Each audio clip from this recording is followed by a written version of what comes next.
الحمد لله رب العالمين والصلاة والسلام على رسوله النبي الكريم وعلى آله وأصحابه أجمعين أما بعد فأعوذ بالله من الشيطان الرجيم بسم الله الرحمن الرحيم وسارعوا إلى مغفرة من ربكم وجنة عرضها السماوات والأرض أعدت للمتقين صدق الله العظيم. حضرت ڈاکٹر عبدالحی صاحب عارفی رحمۃ اللہ علیہ فرمایا کرتے تھے کہ جب کسی معمول کو پورا کرنے میں سستی پیش آ رہی ہو تو وہ موقع دراصل انسان کے امتحان کا ہوتا ہے. مثلا ایک آدمی کا معمول ہے کہ روزانہ وہ ایک پارہ تلاوت کرتا ہے یا روزانہ اتنی تسبیحات پڑھتا ہے یا روزانہ کچھ نوافل پڑھتا ہے. یہ اس کا معمول ہے, یہ ڈیلی کرتا ہے. لیکن کبھی ایسا ہوتا ہے کہ وہ معمول پورا کرنے میں سستی ہو رہی, تو اب اس کے پاس دو راستے ہوتے ہیں. یا تو سستی کا مقابلہ کر کر وہ معمول پورا کر لے, یا پھر اس سستی کے آگے ہتھیار ڈال دے اور معمول کو چھوڑ دے. اب اگر یہ سستی کے آگے ہتھیار ڈال کر معمول کو چھوڑ دے گا تو دوسرے دن سستی اور بڑھ جائے گی, تو دوسرے دن بھی یہ حالت ہوگی. جب دوسرے دن چھوڑ دے گا تو تیسرے دن اور بڑھ جائے گی. اس طرح سستی بڑھتے بڑھتے وہ معمول اس کی زندگی سے ہی ختم ہو جائے. اور اگر سستی کے آگے ہمت سے اور مشقت اٹھا کر محنت کر کر وہ معمول پورا کر لے گا تو اس کی برکت یہ ہوگی کہ اللہ تبارک و تعالی اس کو مزید اس کام کرنے کی توفیق عطا فرمائے.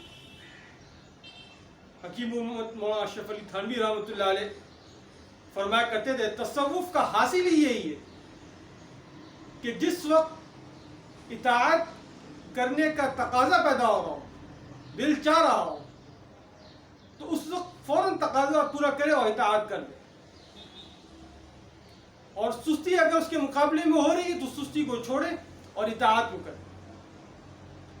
اور جس وقت دل میں گناہ کا تقاضا پیدا ہو رہا ہو تو اس وقت اس گناہ کے تقاضے کا مقابلہ کر کر گناہ کے تقاضے کو چھوڑے اور اللہ کی طرف توبہ کرے. جب انسان کے اندر یہ صفت پیدا ہو گئی تو اس کا تعلق اللہ رب العزت سے مضبوط ہوتا چلے گا.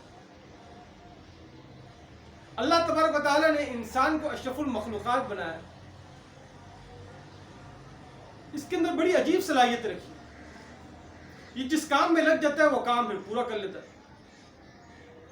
اب آپ دیکھیں, ایک بزنس مین, ایک تاجر اپنی تجارت کے لیے, اپنے کاروبار کے لیے, اپنے بزنس کے لیے کتنی محنت کرتا ہے. نہ دن دیکھتا ہے, نہ رات دیکھتا ہے, نہ بیوی بچوں کی فکر, نہ دوست احباب کی فکر.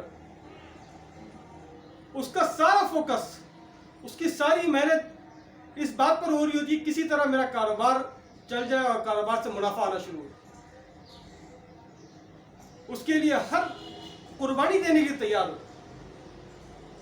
اور اس کی وجہ کیا ہے؟ اس کو منافع اس کا نظر آ رہا. ابھی جو نیک اعمال ہم کرتے ہیں تو اس کا منافع ہم کو نظر نہیں آ رہا. یہ اللہ رب العزت نے ابھی پردہ ڈالا ہوا ہے, تو جیسے یہ پردہ یعنی موت کے بعد یہ پردہ ہٹ جائے, اللہ رب العزت فرماتے فَكَشَفْنَا عَنْكَ غِطَاءَكَ فَبَصَرُكَ الْيَوْمَ حَدِيدٌ.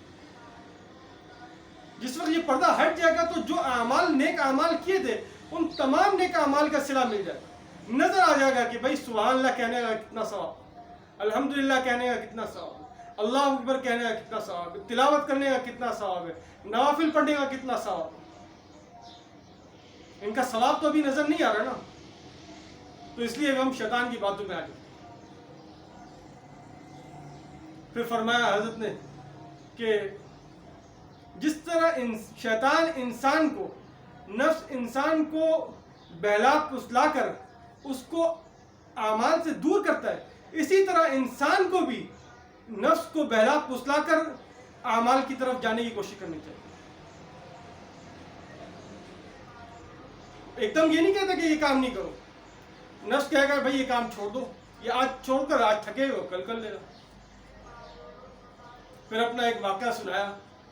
حضرت ڈاکٹر عبدالحی صاحب عارفی رحمۃ اللہ علیہ بڑے پائے کے بزرگ تھے, اللہ رب العزت درجات بلند کرے. ہمارے والد صاحب بھی ان کے پاس جایا کرتے تھے اور میرا نام بھی ان کے ہی نام پہ رکھا ہے. اللہ رب العزت میرے والد صاحب کی بھی درجات بلند کرے. تو فرمایا کہ ایک دن ایسا ہوا کہ بڑی سستی ہو رہی تھی. تہجد میں اٹھا تو دل نہیں چاہ رہا تھا، اور شیطان نفس یہ کہہ رہا تھا کہ بھائی اب تو بڑھاپا بھی ہے، طبیعت میں بھی کچھ گرانی ہے، اور تہجد کی نماز کون سی فرض ہے؟ اگر آج چھوٹ گئی تو کیا ہوا، کل پڑھ لینا. پھر فرمایا کہ میں نے خود اپنے آپ کو تسلی دی. میں نے کہا چلے ٹھیک ہے، یہ بات تو صحیح ہے، عمر بھی زیادہ ہے اور طبیعت بھی ناساز ہے، تو ایسا کرتا ہوں کہ اٹھ کر بیٹھ جاتا ہوں، بیٹھ کر دعائیں کر لیتا ہوں. قبولیت کا وقت ہے یہ، تو ایسا وقت ہوتا ہے جس وقت اللہ تعالیٰ کی رحمت کا نزول ہوا ہوتا ہے، اس وقت دعائیں قبول ہوتی ہیں، تو دعائیں کر لیتا ہوں بیٹھ. فرمایا جب میں اٹھ کر بیٹھ گیا تو پھر میں نے اپنے آپ سے کہا بھائی اٹھ کر تو بیٹھ گئے، دعائیں شروع کر دیے، کیوں نہ ایسا کیا جائے کہ وضو کر کر دعا کیا جائے. وضو کر کر دعائیں سے قبولیت کی توقع زیادہ ہے. پھر وضو کر آ گیا، اب دعائیں کرنے لگا. اب جب وضو کر آ کر دعائیں کرنے لگا تو پھر میں نے سوچا کہ نیند جو آ رہی تھی وہ تو اب چلی گئی، اور تھوڑی دعائیں بھی ہو گئی ہیں، اب کیوں نہ 2 رکعت تہجد بھی پڑھ لوں. تہجد بھی ہو گئی. تو اس طرح فرمایا نفس کو اپنے بہلا پسلا کر اپنے نیک اعمال کی طرف لے کے جائے گا. اس لیے کہ اللہ رب العزت نے جو نیک لوگوں کے لیے جو درجات رکھے ان کا انسان تصور بھی نہیں کر سکتا. اللہ رب العزت فرماتے ہیں، جنت کا احوال بیان کرتے ہیں، فرماتے ہیں وَفِيهَا مَا تَشْتَهِي الْأَنفُسُ وَتَلَذُّ الْأَعْيُنُ. وہاں جو چاہے گا اس کو ملے، جو چاہے گا، جو خواہش کرے گا اس کو ملے. حضرت ابو موسیٰ اشعری رضی اللہ عنہ فرماتے ہیں کہ نبی اکرم صلی اللہ علیہ وسلم نے ارشاد فرمایا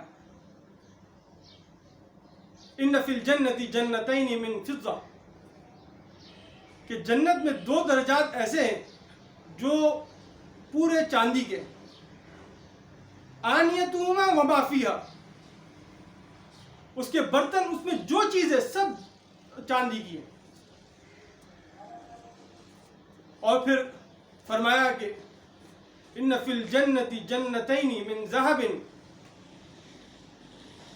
کہ جنت میں 2 درجے ایسے ہیں جو پورے کے پورے سونے کے، آنیتہما وما فیہا، ان کے برتن، ان کی ہر چیز سونے کی.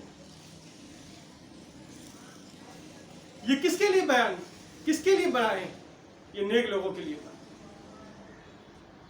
اور نیک لوگ کون ہیں؟ یہ نیک لوگ ہیں جو اللہ کی عبادت کرتے ہیں. شیطان کو تو وہ درجات نظر آتے ہیں تو شیطان انسان کو روکنے کی کوشش کرتا ہے،